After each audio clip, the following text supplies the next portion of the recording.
Hello, hello, hello. This is Danny Ceballos with Unleashed Consulting and the Best Boss Bootcamp podcast. Welcome, dear listener and dear viewer, if you happen to see this on our soon to be released video version of the podcast. I am delighted to be speaking with a friend and colleague, Rita Sever. Rita and I have known each other for a whole bunch of years. It just so happens that when we met, I was in grad school and Rita was and still continues to be an exceptional organizational development consultant, which I grew into. And now I'm proud to call her a colleague and a peer and a friend. And Rita's work has really evolved and inspired me in a whole bunch of different ways, primarily in her work, because her work is centered around supervision and leadership, and then has I'm going to use the word evolved, but evolved into also capturing social justice as an important leadership component. All that's to say, welcome, Rita. Thank you, Danny. It's great to be here with you and to connect with you again. Awesome, awesome. And I have to say, well, I'm in New York.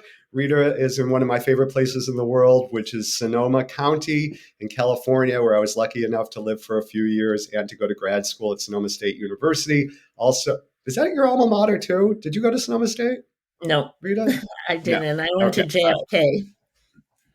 Oh, JFK. Okay. For organizational psychology. So it's wonderful to connect with Rita, especially in the locale that she's in. So let me tell you a little bit about Rita, and then we're going to go into some Q&A, and we'll get to hear some of the brilliance and some of the work that Rita's been doing. So Rita Sever works as a coach, consultant, and trainer with mission-driven organizations. Rita works with individuals, teams, and leaders to improve the culture and practice of supervision and HR, thereby helping the organization to be more effective. Rita is an author, and her new book is titled Leading for Justice, Supervision, HR, and Culture. Her first book was titled Supervision Matters. Again, welcome, Rita. I'm wondering if you can start off by just telling us a little bit about your books and maybe what motivated you to write those particular titles in those particular books. Great. Yes, I love to talk about my books. My first book is about hands-on nitty-gritty tips of how to be an effective supervisor. And I wrote this book over many years by writing a newsletter. So they're bite-sized pieces about how to show up, how to be authentic, and how to get the work done in a way that is still connecting to the people you supervise and treating them as individuals and humans. So very user-friendly supervision. And as I continued to do my work, I worked more and more with social justice organizations. And what I realized was that the staff was so focused on external issues and concerns and making the world a better place that they weren't giving the attention internally that they needed to support their staff to continue to do the difficult work. And so my second book, Leading for Justice, is about how to walk your talk, how to bring the values of social justice inside the organization, and doing that through the three venues of supervision, HR, and culture. Wonderful, really wonderful. And so when you say to look, so your second book is about going internally. I heard you say both internally into the organization, but internally into oneself as well. That's definitely in there because you can't be an effective leader if you don't show self-reflection and awareness. So that's definitely a thread through both books. Right. Excellent, excellent.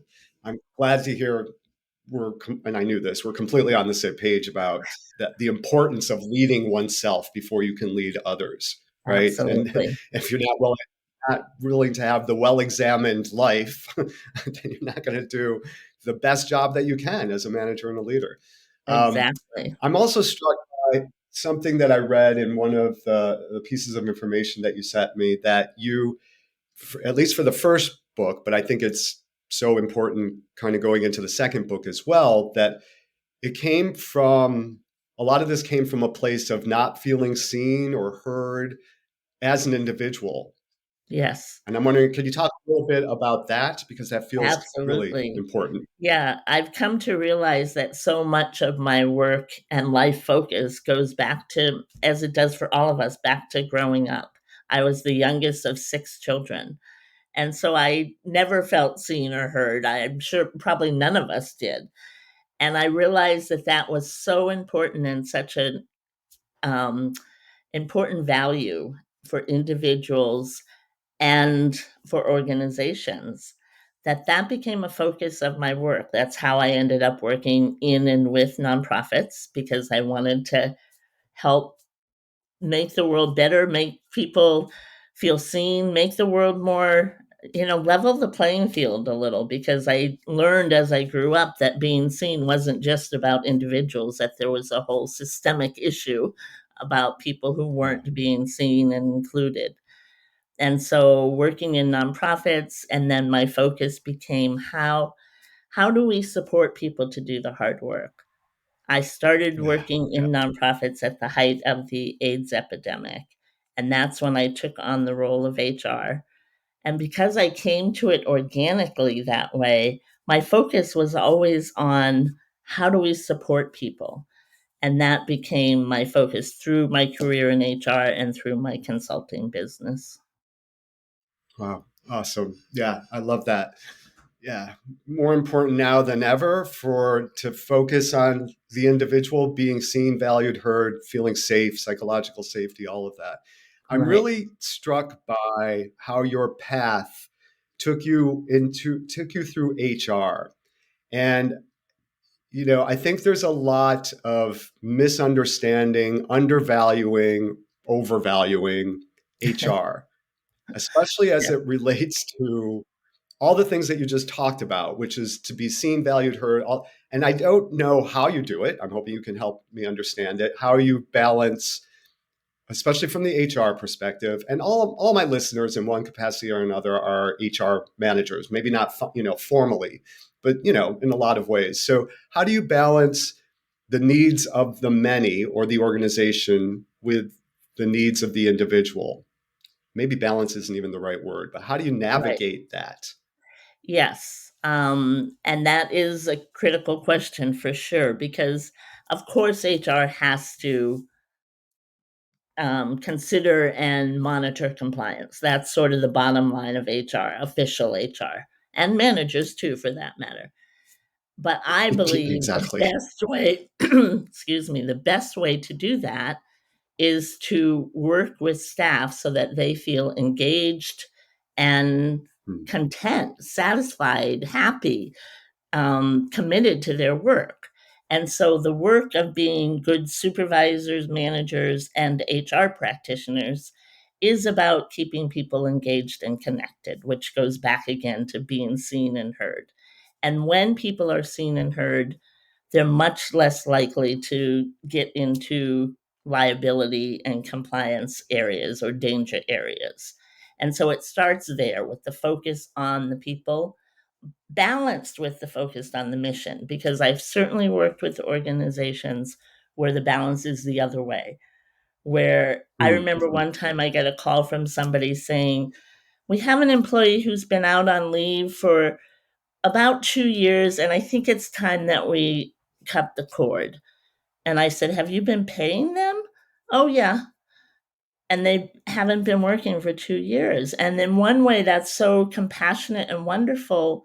But I always tell them, if I was a donor, I would be really pissed off to hear this. This is not what, the Mm-hmm. organization is about.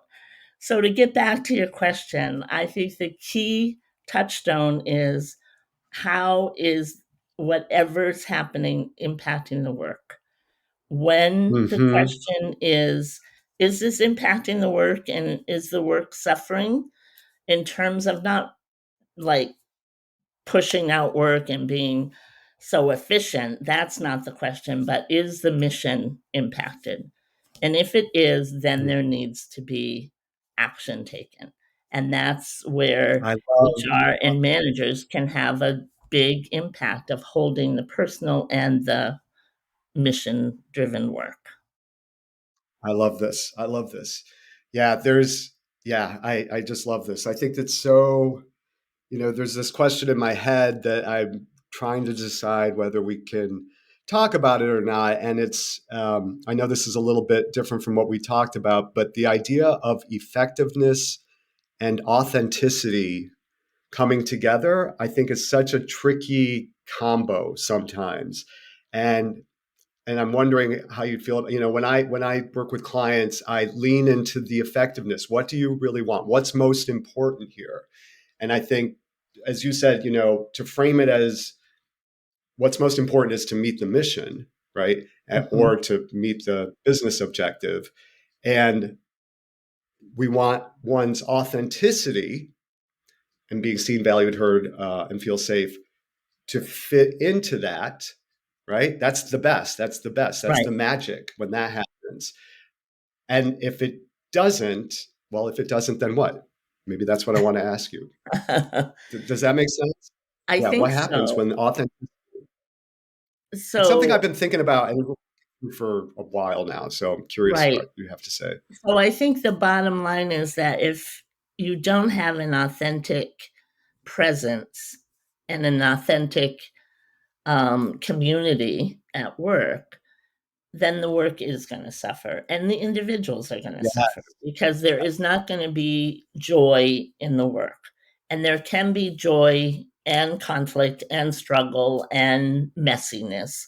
But if there isn't that thread of, as you said, I am safe here, I am seen, I am valued, then people are going to start disengaging a little bit. And that Right. disengagement is going to impact the bottom line, whatever that bottom line is. And so when that authenticity is threatened, it needs to be addressed in some fashion. And that's, why I really emphasize that organizations have to pay attention to conflict, actually surface conflict, because if it's underground, it's still impacting the work. Oh So, boy, yeah, even more so. I would hazard. Yeah, exactly. when it's underground, yeah, when it's below the surface, yeah. So thank you for that. You actually helped close the gap on some of what I've been thinking about this. So thank you. I appreciate that. And I'm wondering, so let's kind of move this to social justice. So how can the HR function, the formal function in an organization, as well as the informal function that all managers have, how can that best operationalize justice? Right. Yes, I think HR, the formal functional HR, is in a critical position to operationalize justice because HR is the arm that outlines how we hire people, how we promote people, how we support people, what our policies are, who's rewarded, who's punished, who's not supported, who's driven out. And all of those actions will replicate supremacy, dominant practices if we don't challenge them, if we aren't Yes. intentional about how we roll things out. So HR can be wider in their understanding of what constitutes the best employee, not just the highest degree in the best schools, but what does this job actually need and who's been successful and how can we get the community and the connections that we want, and digging into making those requirements more intentional than just boilerplate.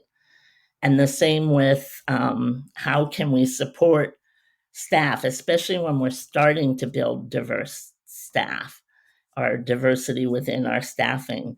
Because again, if we don't shift how we're doing things, people are going to leave. People who are Yeah. not part of the dominant group are going to leave after a year or two if things don't shift to support them and to be inclusive. And Yeah. so that includes, innovative benefits, clear policies. One of the things I did in the last year with one of my clients was write a racial justice code of conduct because people Awesome. were saying things like, well, you can't be racist. And I, as an HR person, I was like, what does that mean? I know what you mean, but how you have to tell employees what they can and can't do. And so making things concrete, clear, following through, being consistent, addressing microaggressive comments, all of those actions are so critical and really take the lead from HR or the leadership and then go to the day-to-day manager to follow up and hold the values in a concrete way.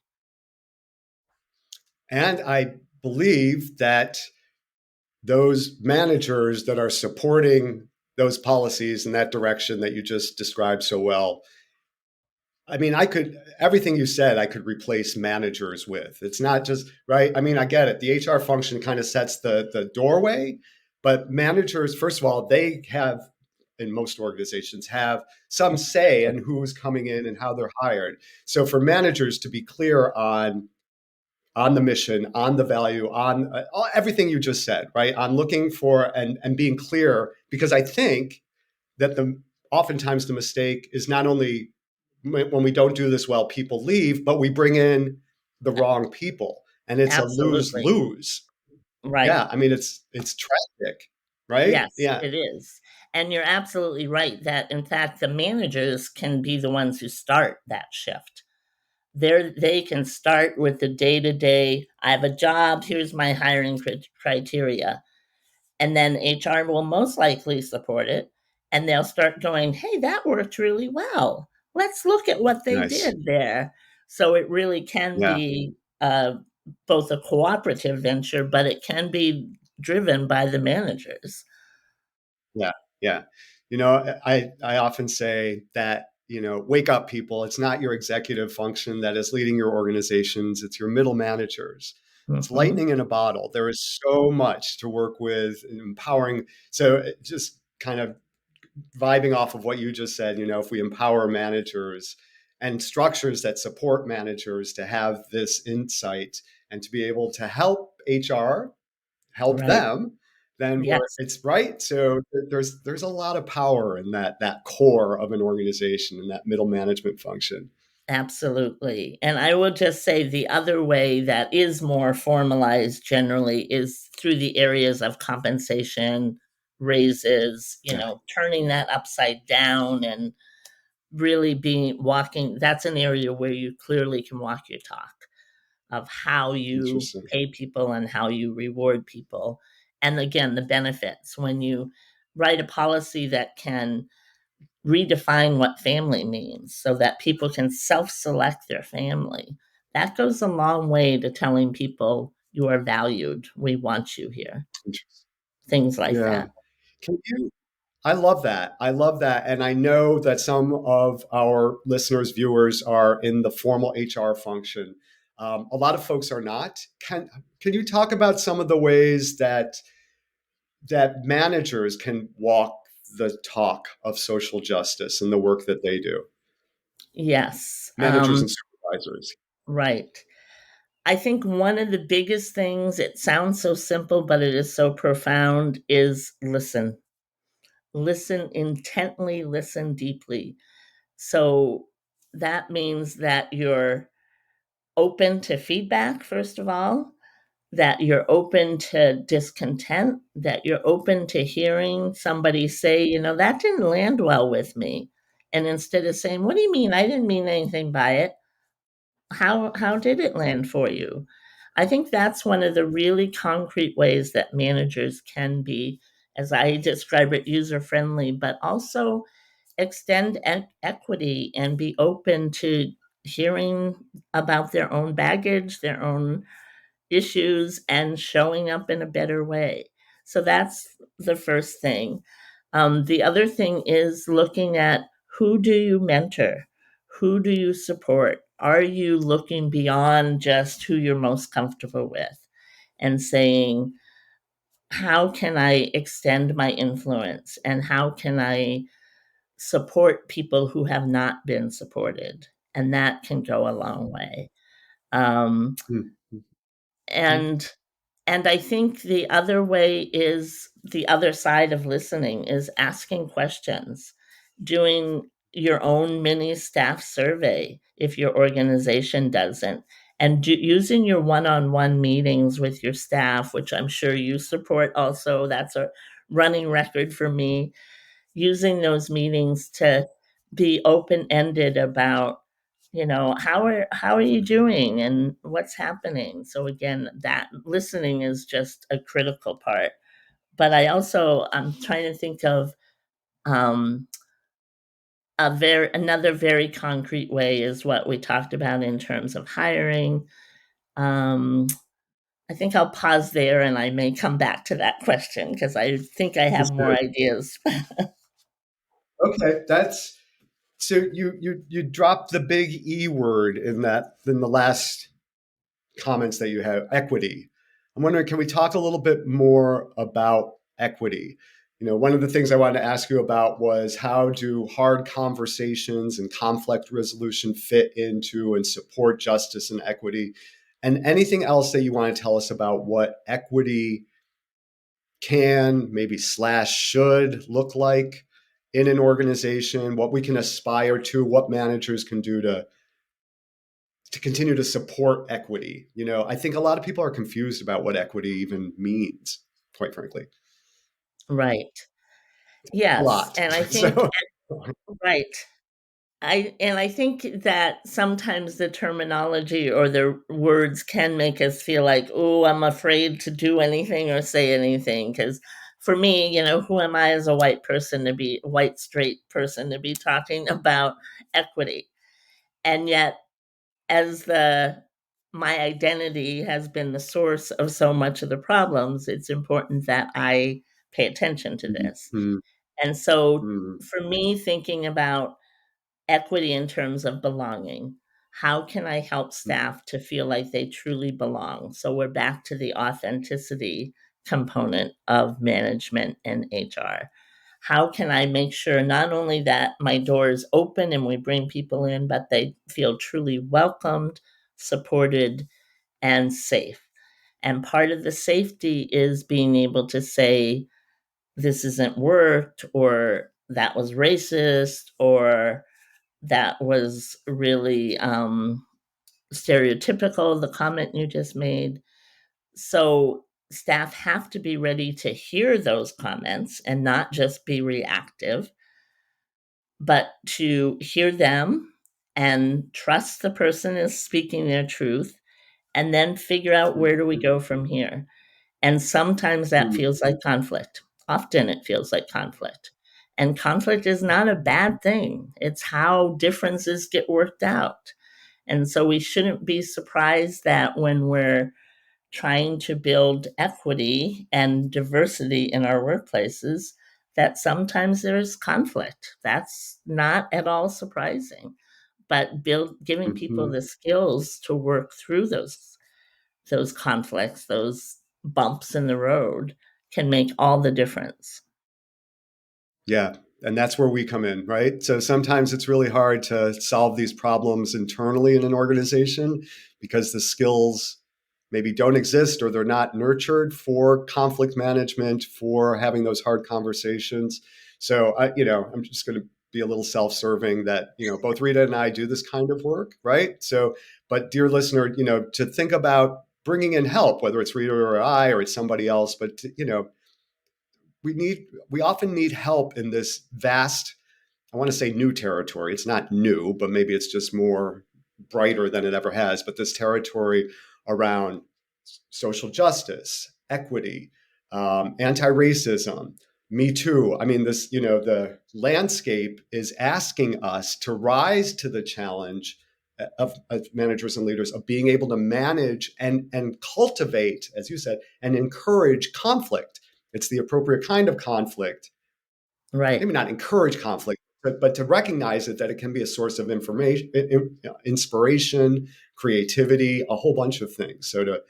But we have a hard time with that, right? I mean, we have a super hard time with Exactly. that. Exactly. It's Yeah. not, I don't think anybody welcomes conflict, but if we can remind ourselves that we can do this, it can go a long way. And I think, Yeah. as to your point, even when people have the skills internally, there is so much history and baggage, both identity baggage and personal baggage. And, 2 years ago, you said this to me. that bringing in an external person can really help both people, again, feel heard, supported, and move through the conflict. There you go. There you go. And I like the idea, not waiting until it's a formal mediation, but instead to cultivate, right, how you give and receive feedback, how we manage conflict, all of that, especially when times are pretty good. That's the time, I think, that's the time to cultivate these skills. You agree? Yeah, exactly. right. I think one of the strongest messages that I give to organizations is to normalize feedback. It's just part of how we do business together. It's information that you both need to do your best work. It's just information. Absolutely. And if you can let it in as information that will help you be successful as individuals and the organization, then that normalizes it. And it's just part of how we talk to each other.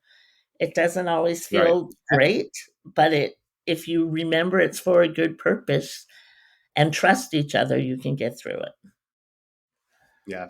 Plus, I think it builds us as individuals and human beings, right? So the work that we do in our work environment with these tricky places it's an investment in ourselves as well. It's not, right? It's not just, not just leaning into it and getting through this and figuring out. It's like, no, you are going to be a better person when you come out of this. Exactly. And again, more authentic, because when we have things eating at us, we're not able to show up authentically. Awesome. Rita, listen, I feel like there's going to be a part 2 to this at some point. I feel like I could talk to you about this forever. And I think there's a lot of things that we could talk about here, but I want to wrap up and say thank you. And also, can you point people, first of all, how can they best contact you if they're interested in hearing some more? And then secondly, how can you remind us of your books, your book titles, and where folks could access those? I'd be happy to. So the best way to reach me is Rita at supervisionmatters.com. That's my website. You can also find me on social media. My first book is Supervision Matters. And my second book is Leading for Justice. You can get those books, order them at any place you buy books. Bookshop is a place where independent bookstores have joined together. So that's a great place to do it. And of course, it's on Amazon. I love the way you did that. It's actually good. I didn't know about Bookshop, so I'm glad to hear that and share that. Thank you, Rita, so much. I want to again remind folks that please reach out to Rita. Take a look at her books. This is all good stuff, and you hear her authentic and effective voice in working with managers and leaders to support equity, social justice, feedback, and meeting the mission of your organization. So, Rita, thank you so much. It's been a real pleasure. Thank you, Danny. It's been great. We should do this more often. Agreed 100%. Thank you so much. This is Danny Ceballos with the Best Boss Bootcamp podcast. And thank you so much, dear listener and viewer. And we'll see you again real soon. Bye now.